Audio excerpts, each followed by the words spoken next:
Okay, magandang araw Pilipinas. Sa araw pong ito mga minamahal ko mga kababayan ay pag-uusapan po natin ito pong mga senador ni Rodrigo Roa Duterte na kung saan ay hindi na po nagiging judge kundi nagiging abogado na po ni Vice President Sara Duterte. Kagaya na lamang po nito pong ni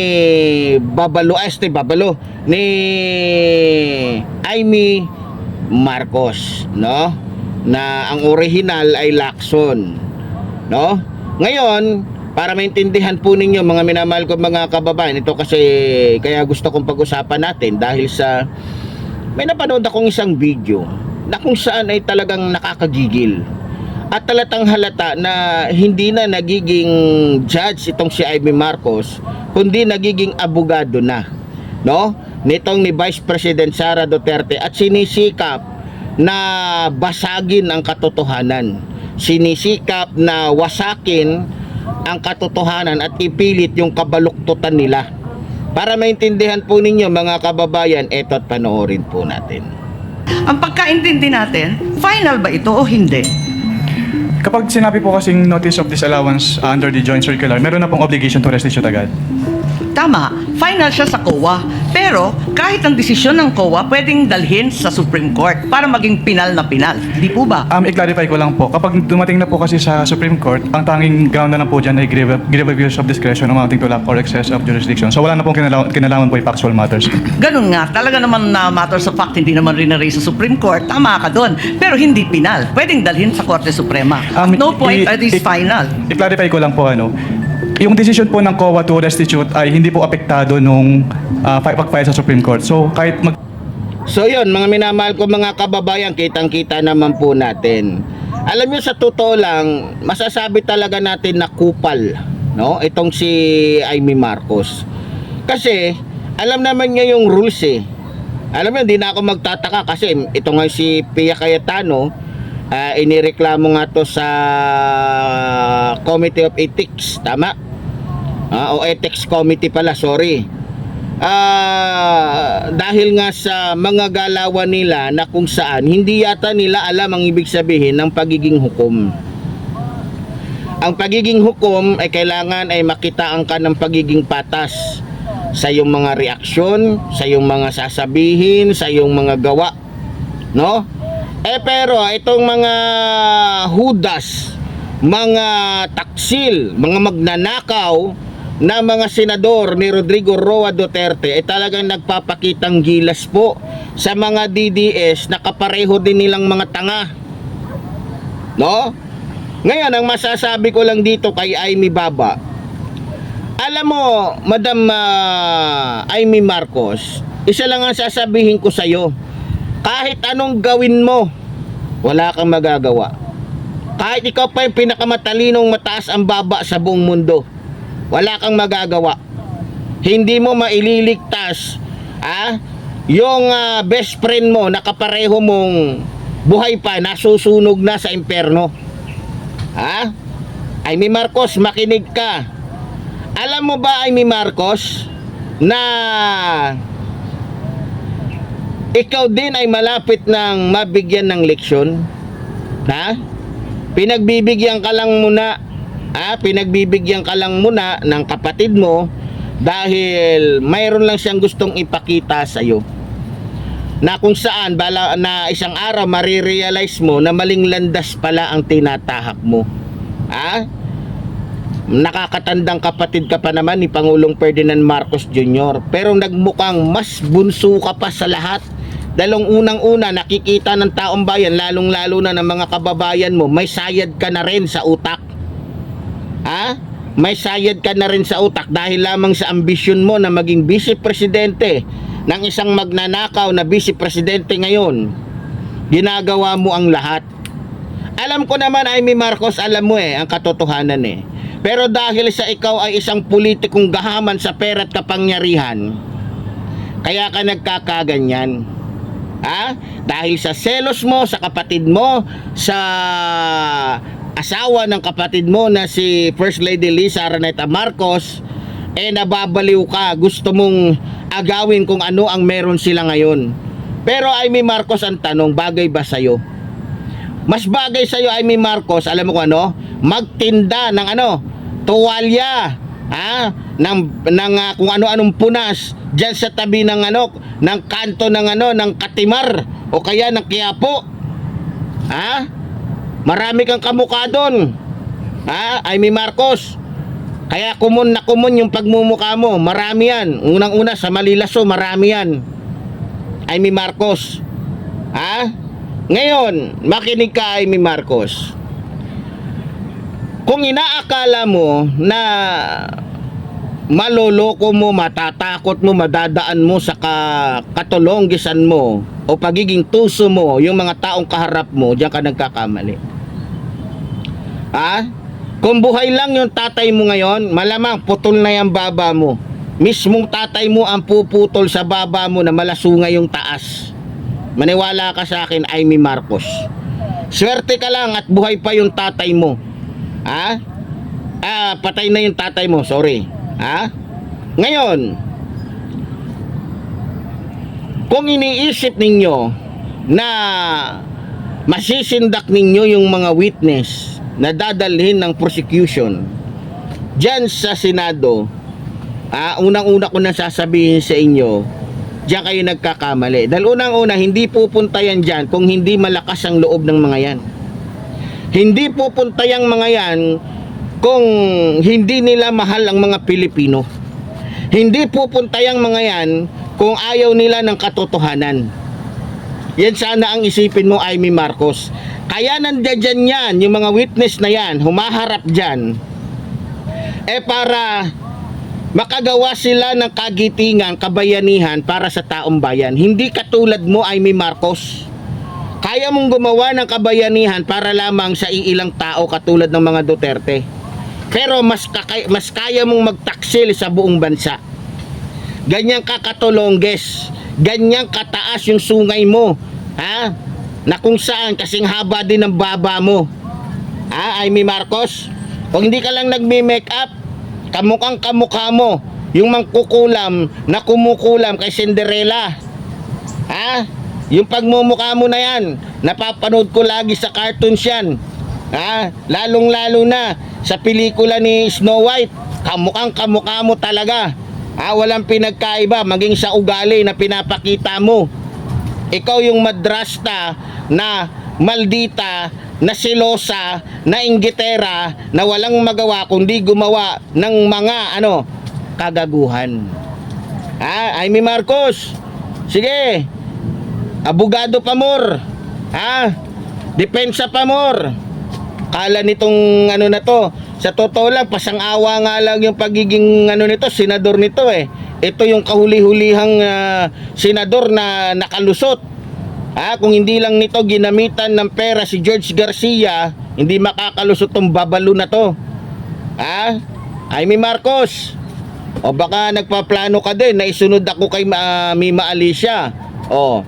Okay lang sa akin, okay lang yun. Alam naman namin na talagang lahi ka ng kriminal.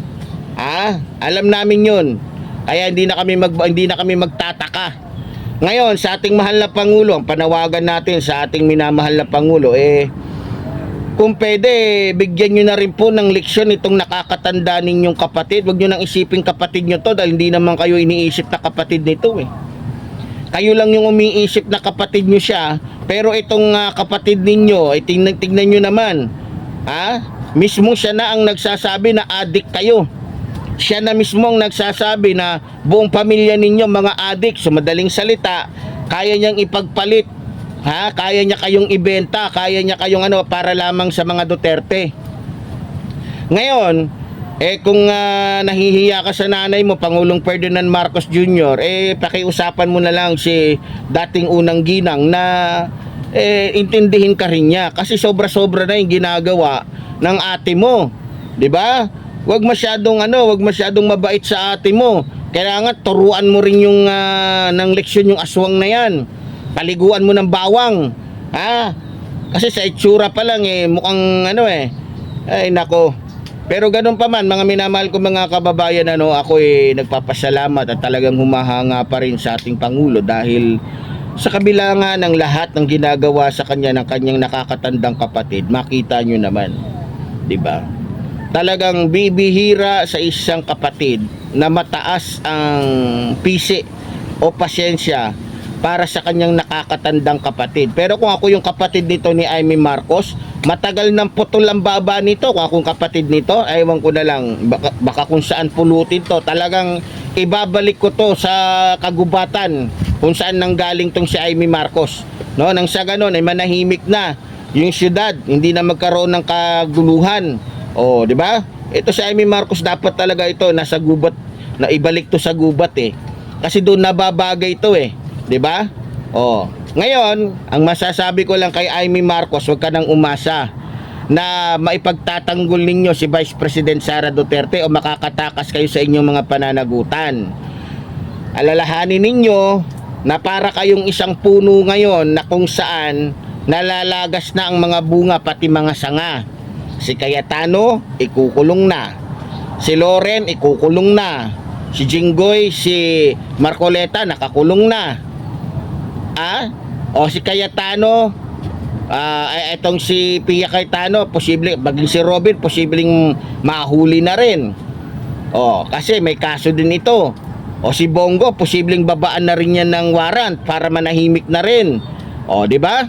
So ngayon, mga minamahal ko mga kababayan, para sa akin, wag nang tangkain pa ni Amy Marcos na gumawa ng ikasasama pa niya.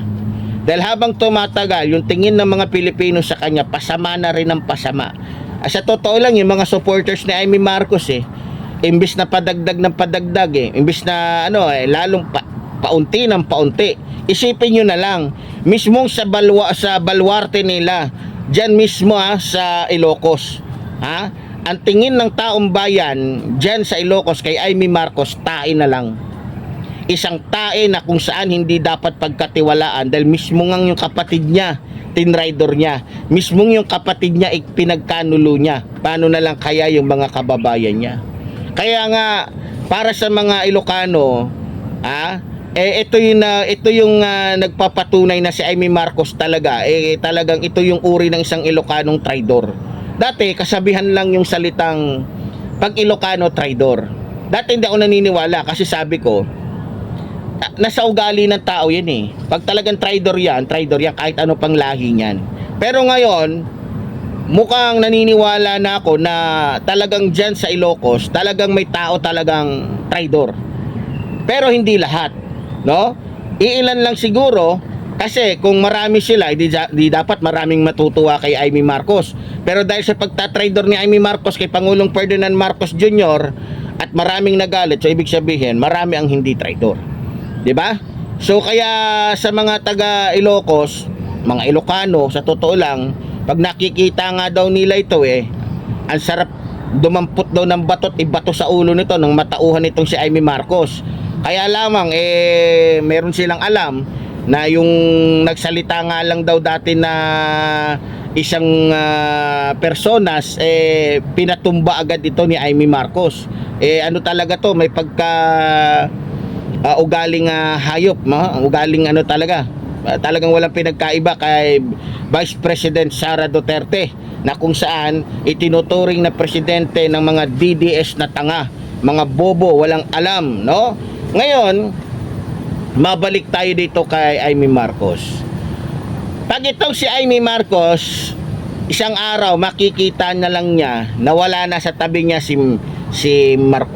Robin, wala na sa tabi niya si Bongo, wala na sa tabi niya, tag-iisa na lang to. Maniwala kayo sa hindi, biglang magbabago ang ihip ng hangin, maniwala kayo. Mas mukha pang Santa ito kay Santa Claus. Pagkatingin niya wala na siyang kasama, siya na lang mag-isa. Maniwala kayo sa akin, talagang mas mabait pa yan kay Mama Mary. Kaya na sa tingin niya siya na lang mag-isa. Maniwala kayo dahil yung mga traidor, din yan magaling din magpanggap yan baka mamaya pumunta yan kay Pangulong Ferdinand Marcos Jr. tapos magpunas-punas kunyari, mga mukhang pinapawisan yung kapatid ko. Alam nga yung style ng isang sa Bisaya pa, balbahutog na tao, di ba? So ganun, posibleng ganyan ang mangyari dahil kitang-kita sa pagmumukha nitong mangkukulam na ito na kung saan yung pwede niyang magamit o kumbaga sa pwede niyang masalukan ng maraming tubig, doon siya, 'di ba? So ganun pa man, inaasahan naman talaga natin yan na talagang mauubos itong ating mga kalaban. Kaysa naman ang Pangulo natin at mga kaalyado ng Pangulo natin ang ubusin, 'di ba? Kasi ang plano ng mga Duterte, 'di ba, ang ulo, sabi nga ni Baste, ang kailangan lang naman namin ay ulo ni Pangulong Ferdinand Marcos Jr. Matibay yun. Kaysa naman yung ulo ni Pangulong Ferdinand Marcos Jr. ang makuha nila, total may kapangyarihan naman si Pangulong Ferdinand Marcos Jr. at pangalawa, may rason siya para gawin yun. Kaysa naman, sa kayo nakakita na dapat ang magwagi ang kasamaan. Hindi dapat. Kailangan ang kabutihan, dahil mabuti si Pangulong Ferdinand Marcos, mabait, mapagbigay, makadiyos, makatao, dapat siya ang manalo. Kaya kung ano man yung nangyayari ngayon sa ating mga kalaban, ano nila yun, kumbaga deserve nila yun, di ba? Lalong-lalo na yung mga nangyayari ngayon kay Marcoleta, kay ganito, etc. sa mga personas na mga walang kwenta, okay lang yun. At pabor pa nga ang taong bayan sa mga nangyayari sa kanila. Bakit? Dahil kaysa naman ang mabait na Pangulo natin ang anuhin nila, di ba? Pero ganun pa man sa ating mga kababayan, ulitin ko po, bago po tayo magtapos, sa ating pong mga kababayan na nais pong magbigay ng kanilang mga suporta, tulong sa inyong lingkod, alam niyo naman po buhay natin dito sa kabundukan. Hindi po tulad ng mga vlogger dyan na suportado po ng ating mahal na Pangulo, no? Na anumang oras pwede silang makatakbo kasi alam niyo, sa totoo lang, yung mga vlogger dyan na nasa Maynila, sila yung madalas niyo makikita kasama ni Claire Castro. Yung mga yan po, isang text lang kay Claire Castro, kung anong kailangan nila, nandyan agad. Pero bukod tangi si Epifanio Labrador, ni piso wala po tayong natatanggap sa mga, dahil hindi naman po ako katulad ng mga kasama kong mga vlogger dyan, na mga sip-sip, no? Masasabi kong mga sip-sip kasi tignan nyo, para lang sabihin na mga sikat sila, mga ano sila. Nung namatay si Mima Alicia, nagpuntaan sila doon. Tapos picture taking sa mga bisita kagaya ni Rapi Tulfo, para lang sabihin na mga ano sila. Pero pagdating sa mga bagay na kailangan nilang ipaglaban, wala sila. 'Di ba? Kung ano lang yung viral, doon sila para magkapera sila. Pero tayo dito, may viral man o hindi, basta sa tingin natin mas kailangan, katulad ni Mima Alicia, hindi na nila masyadong pinag-uusapan, okay na sila doon kasi sinabi ng mga bobong pulis na sirado na, ito na, ganyan na, ganyan. Nagpaloko naman tong mga to. So ibig sabihin, hindi talaga hustisya ang habol nila. Ang habol talaga nila, yung magka-views lang sila. Kaya masasabi natin dito, ewan ko lang kay Atty. Claire Castro, kung maalala tayo nitong attorney ng ating tagapagsalita ng ating Pangulo, sana naman maging fair po kayo, puro na lang yung mga kasama namin mga vlogger dyan, ang busog na busog at talagang laging naaabutan. Baka naman gusto ninyong mag-abot dito sa inyong kapatid na talagang hirap na dito sa kabundukan. Sa Pangulo natin na napakabait, Pangulong Ferdinand Marcos Jr., sana naman po maalala nyo minsan sa isip ninyo, sa puso ninyo, si Epifanio Labrador na ilang taon nang nagtatanggol sa inyo, at dahil sa pagtatanggol sa inyo nanganganib ang buhay. Sana naman po maalala nyo po ko, baka mamaya sa kakapanawagan ko ang magbigay pa sa akin ng tulong dito, yung mga binabanatan ko pa, yung mga DDS o yung baka mga Duterte pa ang tumulong sa kalagayan ko dito. Wag naman po sana umabot sa puntong ganun, 'di ba? Kasi kinakailangan ko po talaga ng tulong, 'di ba? Kaya po tayo, kasi kung hindi ko kinakailangan ng tulong, ba't pa ako hingi ng tulong? Katarantaduhan na 'yon, 'di ba? Ngayon sa ating mga kababayan, lalong-lalo na sa mga subscribers po natin, pwede nyo po akong i-message sa messenger na ito. Ito po kasi, kaya ko ginagamit ito, ako'y nakiusap lamang dahil sa wala po yung ano ko messenger ko, wala na rin yung Facebook ko. Na-disable yung ano ko, yung pilay. Na-disable. Na-disable, parang parang nabulag o parang napipi.